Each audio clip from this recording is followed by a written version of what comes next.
Hello everyone, आप लोगों के एग्जाम के पॉइंट ऑफ व्यू से एक बहुत ही इंपॉर्टेंट इन्फॉर्मेशन है, इसको लेकर के हम लोग बात करने वाले हैं। और ये दोस्तों इससे रिलेटेड क्या संवैधानिक प्रावधान है इसके बारे में हम लोग बात करेंगे।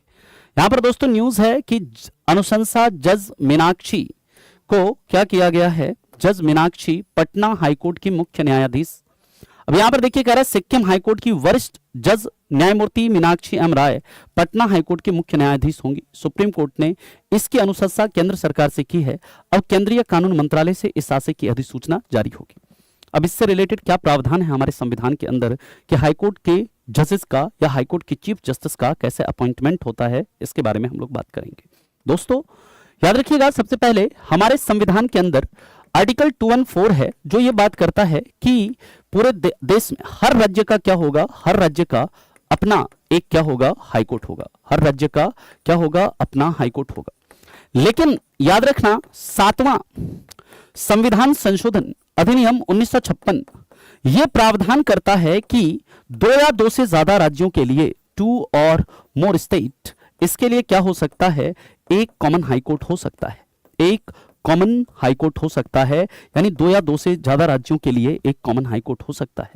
और साथ ही साथ याद रखेंगे आर्टिकल 231 ये किसको, पार्लियामेंट को ऑथराइज करता है, यानी संसद को यह अधिकार देता है कि संसद 2 या 2 से ज्यादा राज्यों के लिए 2 और मोर हाईकोर्ट, 2 और मोर स्टेट के लिए 2 या 2 से ज्यादा राज्यों के लिए एक कॉमन हाईकोर्ट क्या कर सकता है, बना सकता है ना।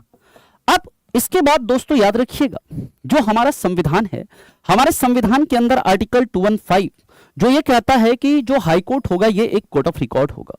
हाईकोर्ट एक कोर्ट ऑफ रिकॉर्ड होगा, मतलब कि हाईकोर्ट के जो भी जजमेंट्स हैं उसे भविष्य के लिए सुरक्षित रखे जाएंगे। और साथ ही साथ आर्टिकल 215 ये भी कहता है हाईकोर्ट एक कोर्ट ऑफ रिकॉर्ड है। इसका मतलब ये है कि हाईकोर्ट अपनी अवमानना के खिलाफ दंड दे सकता है, यानी हाईकोर्ट अपने कंटेम्प्ट के खिलाफ क्या कर सकता है, पनिश कर सकता है।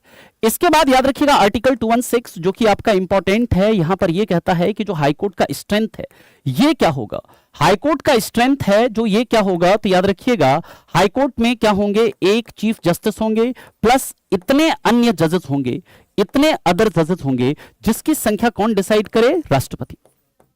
यानी याद रखना किसी भी हाईकोर्ट का जो स्ट्रेंथ है वो किसके द्वारा डिसाइड किया जाता है, राष्ट्रपति के द्वारा डिसाइड किया जाता है, प्रेसिडेंट के द्वारा डिसाइड किया जाता है कि वहां पर अदर जजेस की संख्या कितनी होगी। लेकिन सुप्रीम कोर्ट में जब हम जजों की संख्या की बात करते हैं, सुप्रीम कोर्ट के स्ट्रेंथ की अगर बात करते हैं तो वो डिसाइड करने का अधिकार किसके पास है, संसद के पास है।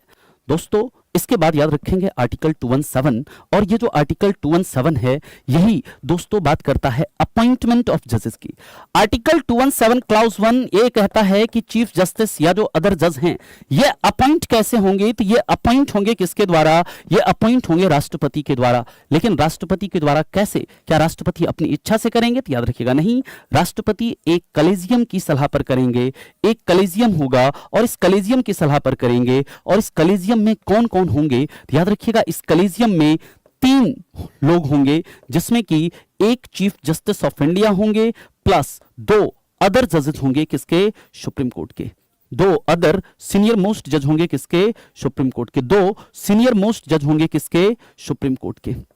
यानी कि इसमें तो एक चीफ जस्टिस ऑफ इंडिया है और दूसरे कौन, 2 कौन हैं, 2 सुप्रीम कोर्ट के सीनियर मोस्ट जज हैं। यानी कि ये 3 जजों की एक समिति होगी, 3 जजों का एक कलेजियम होगा और ये रिकमेंड करेगा गवर्नमेंट को, राष्ट्रपति को ये रिकमेंड करेगा कि किस पर्सन को हाईकोर्ट का जज अपॉइंट होना चाहिए, है ना।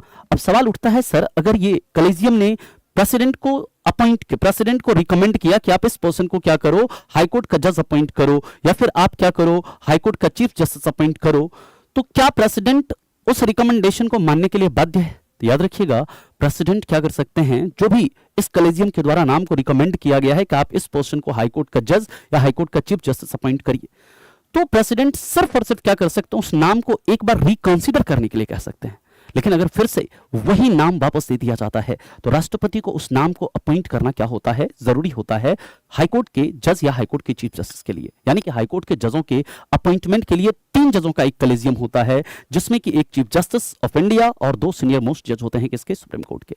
अब सवाल उठता है सर हाईकोर्ट का जज बनने के लिए क्या योग्यता है, तो याद रखना आर्टिकल 217 क्लाउज 1 उसमें यह कहा गया है हाईकोर्ट के जज का जो रिटायरमेंट एज होगा वो कितना होगा, 62 ईयर होगा।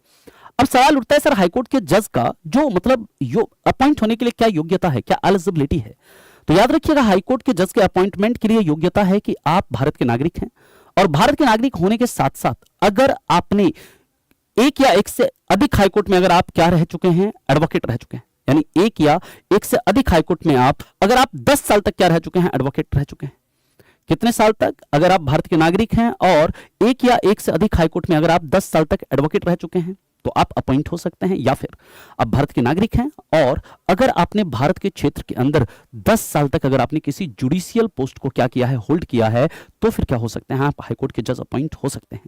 साथ ही साथ याद रखेंगे दोस्तों, हाईकोर्ट के जज जो होते हैं वो अपना इस्तीफा किसे देते हैं, वो हाईकोर्ट के जज अपना इस्तीफा याद रखेंगे देते हैं राष्ट्रपति को। और अगर हाईकोर्ट के जज के एज से रिलेटेड कोई डिस्प्यूट होता है तो उसको कौन सॉल्व करते हैं, उसको राष्ट्रपति सॉल्व करते हैं।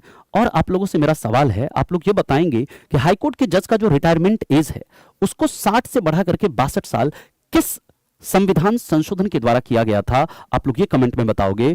और दोस्तों ऐसे ही आपको अच्छी जानकारी चाहिए तो आप उसके लिए क्या कर सकते हैं, हमारा Bihar BSO SSO BSSC CGL 4 का धुरंधर बैच ज्वाइन कर सकते हैं, जो कि दोस्तों आपका पीटी प्लस मेंस का आपका प्रैक्टिस बैच है। लेकिन इस बैच की खासियत है कि इसमें इस प्रैक्टिस बैच में आपको हमारा जो बीएसओ एसएसओ सीजीएल 4 के फाउंडेशन बैच का रिकॉर्डेड लेक्चर जो है वो आपको फ्री में दिया जा रहा है, थ्योरी बैच का, ताकि आप थ्योरी भी इसमें आप अपना कवर कर सकें। साथ ही साथ आपको इसमें क्वेश्चंस की जो एक्सपेक्टेड क्वेश्चन है, पीवाईक्यूज हैं, मतलब एनसीईआरटी बेस्ड क्वेश्चन है, उसका आपको क्या कराया जाएगा, उसका आपको यहाँ पर लाइव प्रैक्टिस करवाया जाएगा। ये बैच जो है आपका लाइव है, रिकॉर्डेड आपको यहाँ पर थ्योरी का क्लास मिलेगा।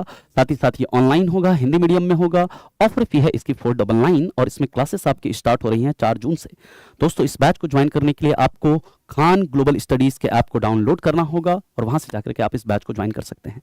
ये पीटी और मेंस दोनों के लिए बैच है, इस चीज को आप याद रखेंगे। ये धुरंधर टीम है जो इसमें क्या करेगी, आपको गाइड करने वाली है। अब दोस्तों यहां पर दूसरा जो बैच है बिहार दरोगा हवलदार का अधिनायक बैच है, इसमें ऑलरेडी क्लासेस आपकी स्टार्ट हो चुकी हैं 7 मई से। ये रिकॉर्डेड और लाइव बैच है, हिंदी माध्यम बैच है और इसकी प्राइस जो है आपकी 299 है। तो जो भी बच्चे इस बैच से जुड़ना चाहते हैं, खान ग्लोबल स्टडीज के ऐप को डाउनलोड करें और इस बैच को ज्वाइन करें। बाकी मिलते हैं आपसे ऐसे ही अन्य इन्फॉर्मेशन के साथ, तब तक के लिए आप लोगों का धन्यवाद।